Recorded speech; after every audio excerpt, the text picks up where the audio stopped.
स्वागत है आप सभी का इकोनॉमी के सेकंड क्लास में, और जिसमें हम लोग डिस्कस करेंगे इकोनॉमिक कुछ टर्म्स,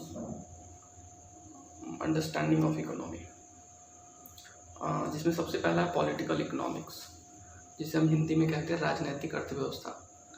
तो ये होता क्या है? How political forces affect the choice of economic policies. कोई राजनीतिक पार्टी का किसी अर्थव्यवस्था पे क्या अफेक्ट होता है उनके डिसीजन से, उनकी पॉलिसीज से, उसे हम पॉलिटिकल इकोनॉमिक्स कहते हैं। उदाहरण स्वरूप जैसे भारत में डिमोनेटाइजेशन देखेंगे तो ये एक डिसीजन है जो किसी पॉलिटिकल पार्टी के द्वारा लिया गया है, और इसके अफेक्ट जो हैं बहुत सारे, उस पर हम चर्चा नहीं करेंगे। वो सारे सेक्टर्स में पढ़े, एग्रीकल्चर, इंफ्रास्ट्रक्चर, अनऑर्गेनाइज्ड सेक्टर्स, तो इन सभी में पढ़े। वहीं देखेंगे कि किसी एक पार्टी का इन्फ्लुएंस होता है उसकी इकोनॉमी पे, तो उसी को कहते हैं पॉलिटिकल इकोनॉमिक्स। आप एक दूसरा उदाहरण भी देख लें तो जैसे आप कहें कि चाइना की जो है कम्युनिस्ट पार्टी ऑफ चाइना, तो चूंकि वहाँ एक ही पार्टी है तो उसका एक ही एम है, वो है ड्रास्टिकली ग्रोथ, जो अनबायस्ड रूप से उनके नीति स्वरूप जो है वहाँ आर्थिक व्यवस्थाओं से होता रहता है। तो वहाँ की आर्थिक व्यवस्थाएं जो है किसी एक दिशा में चलती है और उसके कारण वहाँ का डेवलपमेंट होता है। लेकिन जहाँ पॉलिटिकल अलग अलग पार्टियाँ होती हैं, उनका अलग अलग आइडियोलॉजी, अलग अलग पॉलिसीज़, और उसके कारण जो है इकोनॉमी पर अफेक्ट पड़ता है, तो आप उसे कहते हैं पॉलिटिकल इकोनॉमिक्स। सेकेंड बात करें लिबरल इकोनॉमिक्स। तो लिबरल इकोनॉमिक्स क्या होता है, जिसे हम उदारवादी अर्थव्यवस्था कहते हैं। तो भारत में 1990 और 91 से पहले जब देखें आप कि भारत क्लोज्ड इकोनॉमी के रूप में था, भारत आत्मनिर्भर बनना चाहता था, तो अब उसके बाद जब भारत में लिबरलाइजेशन, एलपीजी जिसे कहते हैं, लिबरलाइजेशन, प्राइवेटाइजेशन आया, तो उसके बाद जो है कुछ नीतिगत स्वरूप जो है बदले, जिसमें होता है कि प्राइवेटाइजेशन का बढ़ावा होता है, ओपन मार्केट होता है, और गवर्नमेंट का जो है एक कंट्रोल, वो गवर्नमेंट का कंट्रोल जो है मार्केट से कम हो जाता है, पॉलिसीज बड़ी लिबरल हो जाती है, तो फिर डेवलपमेंट होता है। तो वैसे डेवलपमेंट को आप कहेंगे लिबरल इकोनॉमिक्स। तो भारत भी इस दौर से होकर गुजरा हुआ है, जिसे हम लिबरल इकोनॉमिक्स के नाम से जानते हैं।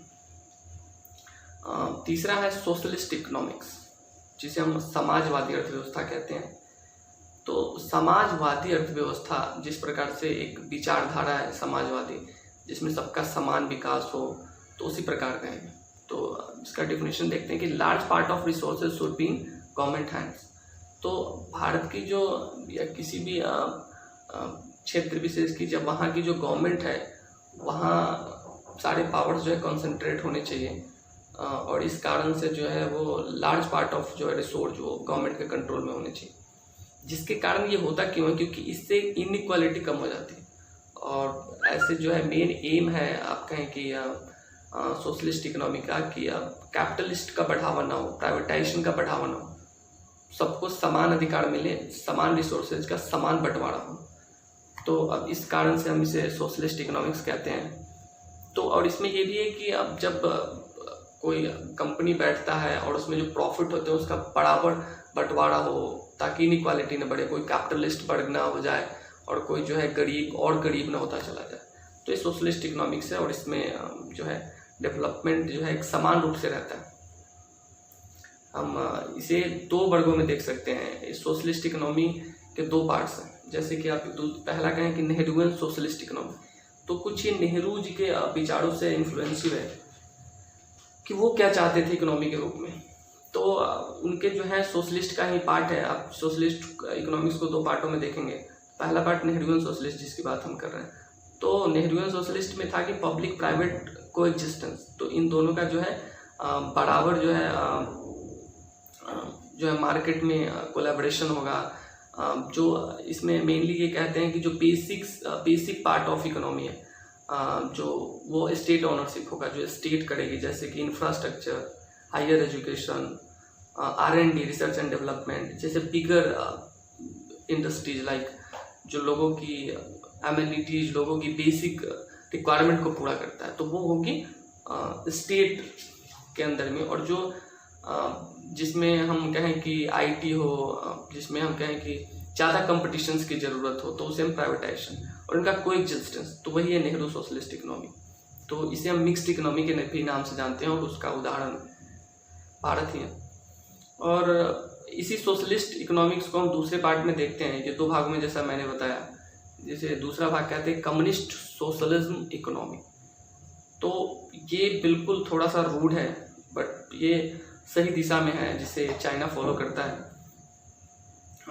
और एक भारत फॉलो करता है। तो जो चाइना फॉलो करता है उसमें कहता है where the entire economy is held by state.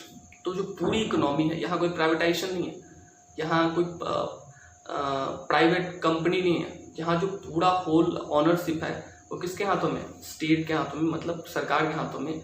और there is no private property at all, कोई भी किसी की प्राइवेट प्रॉपर्टी नहीं है, वो सब पे वहाँ की सरकार का अधिकार है। और इसके कारण वहाँ जो है धन का वितरण बराबर हुआ है सभी में। और इनका एम कि जो प्रॉफिट हुआ उसको सब में बराबर में बांट देना। तो इससे यही होगा कि कोई प्राइवेट प्रॉपर्टी होगा नहीं किसी का। तो ये है। तो अब सोशलिस्ट इकोनॉमी को 2 भाग में जैसे देखा, एक नेहरूवियन सोशलिस्ट इकोनॉमी, दूसरा कम्युनिस्ट सोशलिस्ट इकोनॉमी। अगला हम अर्थव्यवस्था देखते हैं, तो जिसमें हम जानते हैं गांधीयन अर्थव्यवस्था।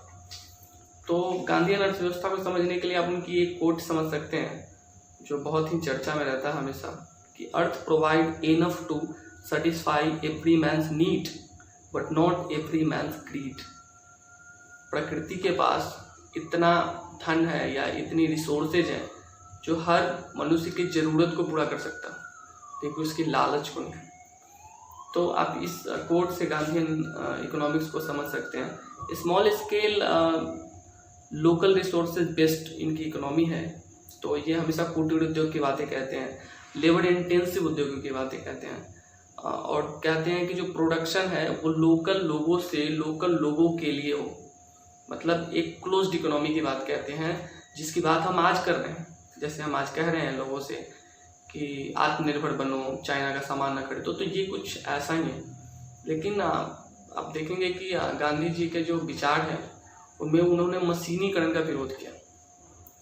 तो चूंकि ये ज़्यादा बैलेंसिंग तो है नहीं, लेकिन भारत के परिप्रेक्ष्य में जहाँ इतना अनएम्प्लॉयमेंट है, जहाँ लेबर इंटेंसिव कंट्री है, वहाँ पे लेबर इंटेंसिव फैक्ट्री की ज़रूरत है, तो अनएम्प्लॉयमेंट कम होगा और ये सारी चीज़ें। तो वो उनके गांधी जी के विचार है।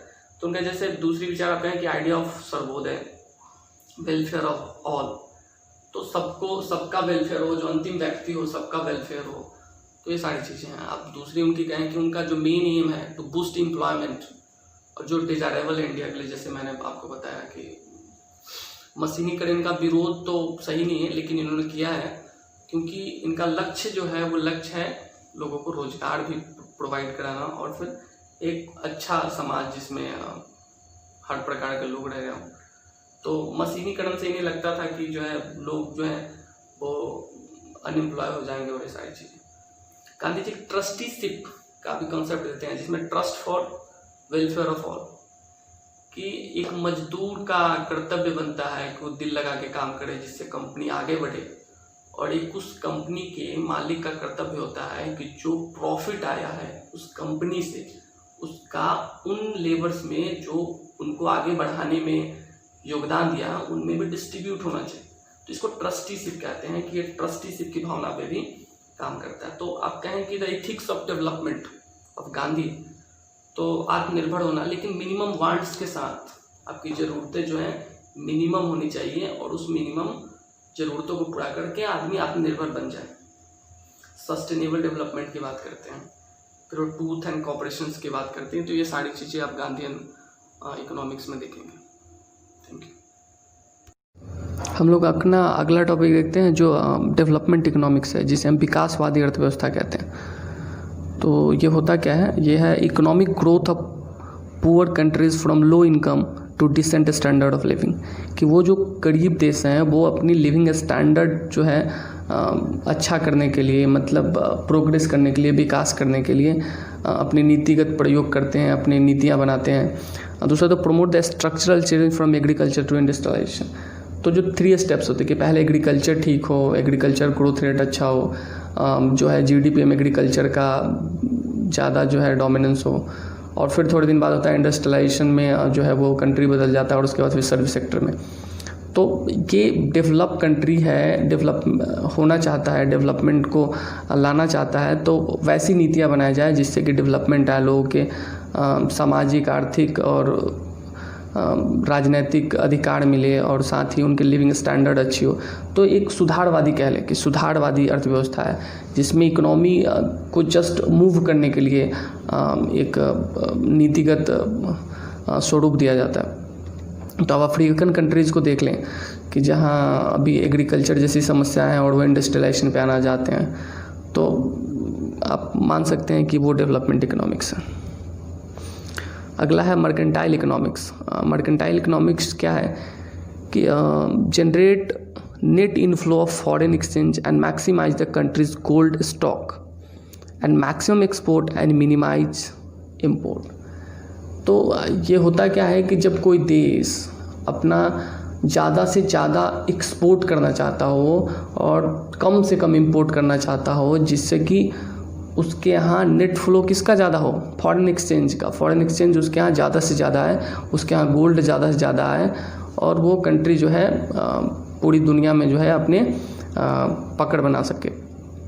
तो आप इस वाले इकोनॉमी में आप यूएसए को ले सकते हैं या आप चाइना को ले सकते हैं कि इनकी इतनी ट्रिलियंस की इकोनॉमी है और वो ज़्यादा से ज़्यादा एक्सपोर्ट करते हैं, कम से कम इंपोर्ट करते हैं, तो उनका नेट जो है इनफ्लो ज़्यादा होता है, उनके यहाँ फॉरेन एक्सचेंज ज़्यादा है, उनके यहाँ जो है गोल्ड ज़्यादा है। तो इनके पॉलिसीज़ मेकिंग में होता है क्या है कि ऐसी पॉलिसीज़ फ्रेम करते हैं जिसके द्वारा इनके देश के जो हैं इकोनॉमी में ग्रोथ रेट होता है।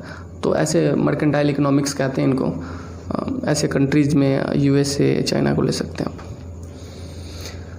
नेक्स्ट है behavioural economics, study of accurate understanding of human behaviour, psychology and neuroscience. तो ये क्या होता है, बिहेवियरल इकोनॉमिक्स क्या होता है? इसके तहत कि मनुष्य के बिहेवियर को देखा जाता है, जज किया जाता है। जैसे आपने बिग डाटा सुना होगा कि आपकी क्या बिहेवियर्स है, आपको क्या लाइक है, क्या पसंद है, तो मार्केट में जो या लोगों की जो डिमांड्स होगी उसी डिमांड्स का सप्लाई किया जाएगा।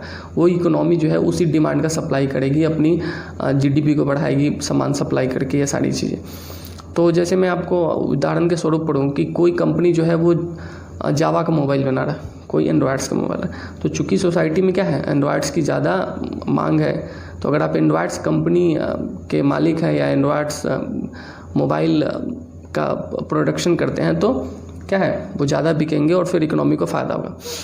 तो वो ऐसा है कि उस इकोनॉमी को जज करना है कि कौन सी इकोनॉमी जो है कि बिहेवियर्स क्या है, लोगों की क्या बिहेवियर्स है। समय के साथ चूँकि लोगों का बिहेवियर, लोगों के डिमांड्स चेंज हो जाते हैं, तो सप्लाई का बिहेवियर भी चेंज होना पड़ेगा।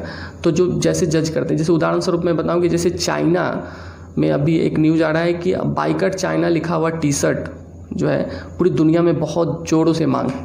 और पता है वो टी शर्ट बना कर रहा है, खुद चाइना बना रहा है, क्योंकि वो डिमांड को समझ रहा है। वो खुद ही बाइकट चाइना लिखा, उससे क्या फ़र्क पड़ता है, लेकिन वो दुनिया में डिमांड क्रिएट हो रहा है उस टी शर्ट का, बाइकट चाइना लिखा हुआ टी शर्ट, तो इसलिए वो सप्लाई हो रहा है बाइकट चाइना टी शर्ट। तो जैसे देखें कि ये होड़ शोर से ये कहना है कि स्वदेशी अपनाओ या चाइना के सामान का बाइकआउट करो, तो मुझे लगता है कि इसमें एक चीज़ होगी कि अगर मुझे किसी मोबाइल की ज़रूरत है या हमारी नीड है मोबाइल, तो वो चाहे वो चाइना सप्लाई करे या भारत, अगर वो कम दाम का है, अच्छा है, तो हम खरीदेंगे। तो चाइना को रिप्लेस करने का तरीका ये कहना कि बाइकट चाइना करो हो जाए, तो इट्स नॉट पॉसिबल। शायद इसका सॉल्यूशन तब है जब जो नीड है हमारे, उस नीड को हम इंटरनली पूरा कर लें।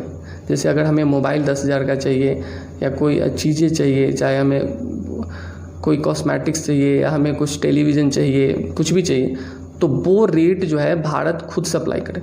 तो भारत को मैन्युफैक्चरिंग सेक्टर, R&D सेक्टर्स में आगे आके इन चीज़ों को रिप्लेस करना होगा, न कि ये बाइकआउट चाइना कह के या स्वदेशी अपनाओगे।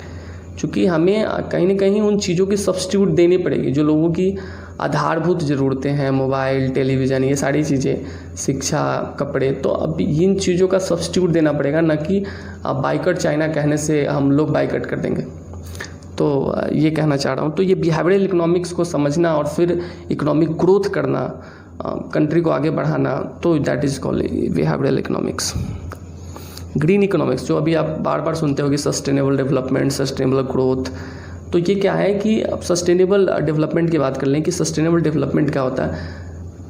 सस्टेनेबल डेवलपमेंट में होता है कि हम डेवलपमेंट करें और जो है प्रकृति का जो रिसोर्सेज है उसका उतना ही यूज करें जितना में हमारी ज़रूरतें पूरी हो जाए। हम इतना प्रकृति का दोहन न करें या डिग्रेडेट न करें जिससे कि आने वाली जनरेशन को क्या है उसका लाभ न मिले और उसका हानि मिले, मौसम ख़राब हो जाए या कहें कि बीमारियां फैल जाए। तो हमें इन चीज़ों को कंट्रोल सस्टेनेबल करके सतत विकास की तरफ चलना है। आजकल ग्रीन ग्रोथ या ग्रीन इकोनॉमी की बात चल रही है, तो हमें है कि बिना डिग्रेडेट किए या डिग्रेडेट जितना करते हैं उसकी भरपाई करके और जो डेवलपमेंट होता है तो that is called green economics. इसमें ध्यान रखा जाता है कि जब डेवलपमेंट होता है तो उस डेवलपमेंट के स्वरूप में हम जो दोहन करते हैं प्रकृति से, उस दोहन की भरपाई भी की जाए, पेड़ लगा जाए, पौधे लगा जाए। अगर हम पेड़ काटते हैं तो पेड़ पौधे भी लगा जाए साथ में, और फिर जो है वो डेवलपमेंट करके आगे बढ़ा जाए। तो ये सारी हमने डेवलपमेंट की बात की कि टाइप्स ऑफ इकोनॉमिक्स कौन कौन से होते हैं और कौन कौन से देश इसमें लाइज करते हैं। इससे संबंधित आपको अगर कुछ भी पूछना है तो आप कमेंट बॉक्स में आएँ और अपना मैसेज लिखें। Thank you very much.